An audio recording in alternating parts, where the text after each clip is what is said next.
In this week's episode, we talk about the pros and cons of employing remote staff, giving discounts to church members, and lasting the distance.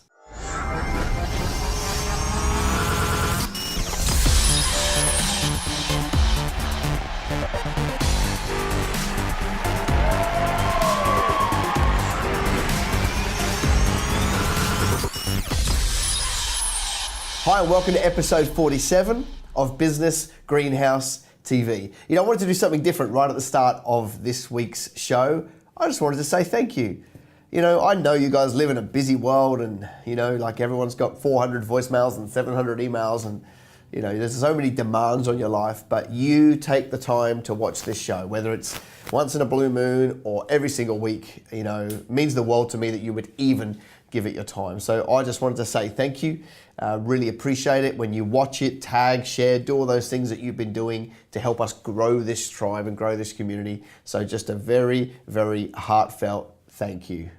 All right, let's get into today's show. What's our first question? Daryl Hargreaves asks, what are the pros and cons of employing remote or international staff if there are no available skilled workers in your own state? You know, Daryl, this is probably becoming easier and easier. You know, there would have been a time when that was like, you know, the weirdest thing in the world is to have, you know, a remote worker. And, you know, because of the specialization in industry that we're seeing today and because of the skill sets required, it's very, very difficult to get some people to, you know, either in your backyard or to move to your backyard, you know, to work in your business. The cool thing is though, like now there are ways that you can do this and it actually works. You know, you can be in Sydney and have a staff member in Melbourne, and through softwares you can monitor their browser to check that they're doing work. You know, you've got things like Time Doctor to know exactly how productive they are and things like this. It falls over when there's no monitoring. So the world of autonomy is a bit of a lie. You know, like giving staff full autonomy is not going to be at their best. So allowing to work remotely, you've got to have a series of, you know, reporting or key performance indicators or something, some feedback loop so that you can see on a daily basis that they are actually producing exactly what you want. And that could be as simple as the last thing they do every day is they got a little template email and they put in whatever it is for that business, whatever success looks like, whatever productivity looks like. You know, I built 5 widgets today, or I did this many features in the code or whatever, you know, whatever the business actually requires. But you need a daily feedback loop from remote staff. You know, and that's the trade for them. You know, it's a little bit of paperwork or it's a little bit of micromanaging, but in return they get to work remotely.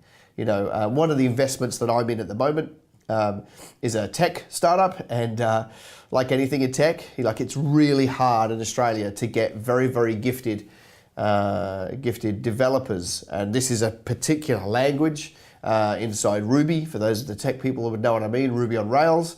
And it's proving massively difficult to find people who want to move to the Gold Coast, where the head office is, to do this kind of work. And yeah, so it's. I get it. It's a bigger and bigger problem. The cool thing is that it's getting more and more normal to have remote workers. Your question was around remote or international. Obviously, remote in Australia gives you a little bit more control than remote internationally. There's no language barrier usually and things like that, which help. But it's all about being able to manage their daily productivity. If they're remote and you can't oversee what they're doing, or it requires such an intense level of intricacy that you can't oversee it, it's probably not going to work. The more routine the tasks, the easier it is to manage somebody remotely, but then usually the easier it is to find them in your own state or in your own area as well. So I would say to you, yes, it can be done. You know, the pros of having remote workers is you don't need big offices. You know, like if you've got 10 staff and they're remote around the country, you know, you need one little office to work from to keep everything accountable. So that keeps your overhead down. The cons are that they don't get to meet. You don't usually get to drive an amazing culture. But having said that, these days you can get an all-hands meeting, get everyone dialing in on a GoToWebinar or a Zoom, and everybody can see each other's face and introduce each other and tell each other what they did on the weekends. So a lot of that stuff is kind of being removed. You know, you can build a culture these days through technology that draw a team together if they're all working remotely.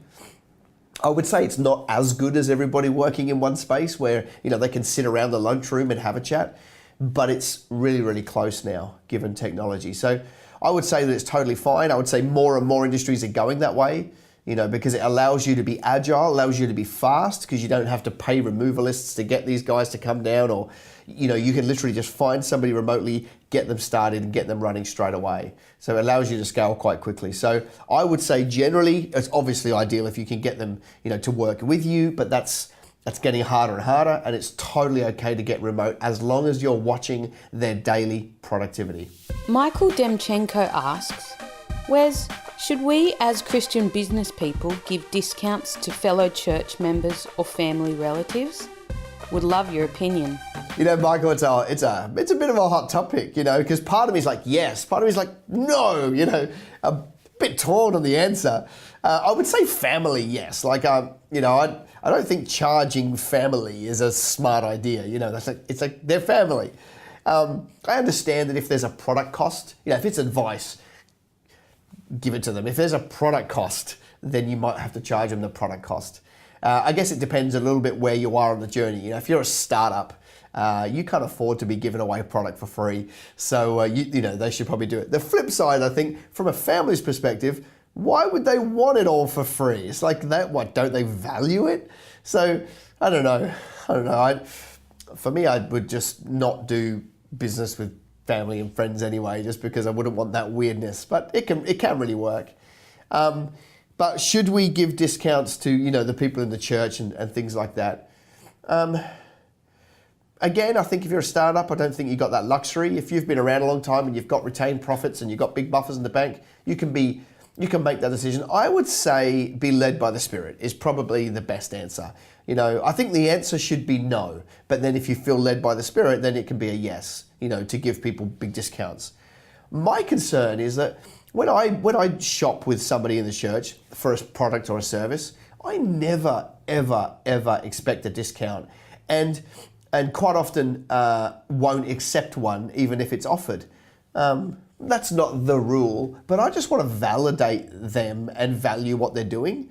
Getting 10% off or 15% off or 20% off, it's not the end of the world. It doesn't mean anything to me, but it would mean something to them, especially if they're in startup. So I would say to you, for me, your business, your XYZ Proprietary Limited, your entity has only got one goal, and that one goal is to make a profit. Okay. You, on the other hand, you can have a different goal. You can subsidize things because you want influence. You can make profit, give it all away. You get to choose how it's distributed and so forth. But we still have to make a profit at the start. I just don't subscribe to the theory that just because we're brothers and sisters in Christ that everything should be discounted. I just don't. It's not a commercial answer. It's not a smart answer.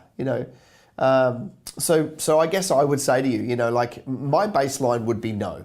There's no discounting. And then if you feel led to, then do it. But outside of that, see, I just think people should. Just like the heart that says, oh, we should give our brothers and sisters discounts, the heart should be on the other people's mind saying, I really want them to win, so that I shouldn't give them a discount. So I just reckon, for me, the answer is no. You draw the line and say no discounts for, people within the church, unless you feel led, unless you really, really want to. And if you're a startup, it's definitely a no, because every dollar counts. Every dollar matters in that early stage. You start giving stuff away and, you go backwards. And to me, what's the point in giving a few away and losing all of your marketing money so that you never grow big to be able to give lots away? You're better off just to keep it really honest, charge what you're worth, get that money in, use it to grow your business, and then at some point in the future, you could probably do something very, very significant. But my baseline is just a businessman's baseline. No discounting. Let's go to Word of the Week. All right, this week we're going to go to Galatians, somewhere we haven't been for a little while on the show. And we're going to go to Galatians 6:9. And it goes like this. Let us not become weary in doing good, for at the proper time we will reap a harvest if we do not give up. Let us not become weary in doing good, for at the proper time we will reap a harvest if we do not give up. Little rant, little soapbox moment. You know, well, what is giving it the proper time? You know, I'm going to say to you that, you know, when you start a business, it's a decade. You've got to have in your mind that this is 10 years of building this business. Because so many people, they want the big success within 1, 2, 3 years. It doesn't happen. It doesn't happen. It takes you 5, 6 years to get any good at what you're doing and, you know, producing profits enough that you can, you know, reinvest them back into scale. It takes 10 years to build anything significant. So if you want this big harvest, which is, you know, a business that you can get out of, that the team can run without you, that you can get a big check from to go and do other things, start thinking 10 years. Start thinking 10 years. Because if you're thinking shorter than that, you're going to run up short, okay? You're always going to be frustrated. Like if your worldview is 1 year out from today, you're going to be frustrated because you're going to put so much pressure on you to make the big dream within a short period of time that it's unachievable. Therefore, you're going to feel frustrated all the time. You're always going to be wondering why it's not there, okay? If you push your horizon further out and say, at that point is when I want success, whatever that is, whatever you're looking for, then it takes the pressure off. You can be more strategic. You can take your time and build it properly instead of just trying to force grow it where it's got no foundations, okay? But we cannot afford to get weary. You know, the market is going to want to take you out. The enemy is going to want to take you out. Your own stupidity is going to want to take you out. We must not grow weary. We've just got to have that resolve that says, I'm doing it anyway. The market can let me down. I can be stolen from. I can be ripped off. I can have people don't pay their money. I can be gossiped about and slandered. I'm doing it anyway. And it's that serious resolve that makes you push through all of those pain points. And the cool thing is about on that journey is that, you know, as we get frustrated and as we get things that are thrown in front of us and we hit speed bumps, the speed bumps never stop, but we get better at handling them. So life does get better. You know, there's always going to be things that want to trip you up and things that come out of left field to try and take you out. But as you do this journey, as you persist, we get better at spotting them, dealing with them, and they mean less to us as we go on, okay? And obviously, when you've got profits and when you've got profit in the bank and you've got cash reserves, you know, a lot of those things that come along don't really bother you anyway because you can just deal with them without the pressure. That's why you have to hold course. You have to persist. You cannot grow weary. All right? You have to just make a decision that says, okay, see, I think I've said on the show before, I expect good things to happen all day, every day. That's why I'm a fairly upbeat person. I just expect good things to happen, but I'm not stupid. I also fully expect all day, every day that there's going to be fires to put out and headaches and things like that. I just always expect it. It just doesn't bother me anymore.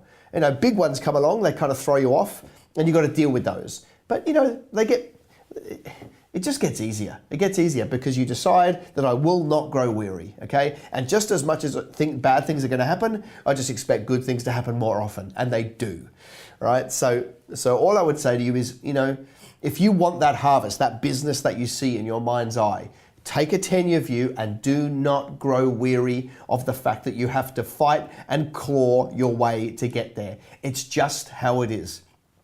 That's why it's beautiful when you get there, because everybody else is going to quit because they don't know how to handle the mustard. They can't handle it. And so you will, and that's why you're going to be able to stand there victorious. You know, the journey will throw off, you know, so many of the people along the way. It's meant to be tough, but it makes us tougher. And that is why it's a fun journey. It makes us better when we have to deal with these issues all the time, but they do get easier as you go, and that is the biggest blessing. Well, hopefully that was valuable to you. Again, thank you that you watched the show. It means the world to me. I am currently getting some, next week I'm going to take off and do some R&R back on the Gold Coast. I've hired a little shack on the beach up on the Gold Coast. Me and Kimberly are going to get some time away, which we haven't had for a long time, so that's going to be super nice. But I'll see you next week for episode 48. Bye for now.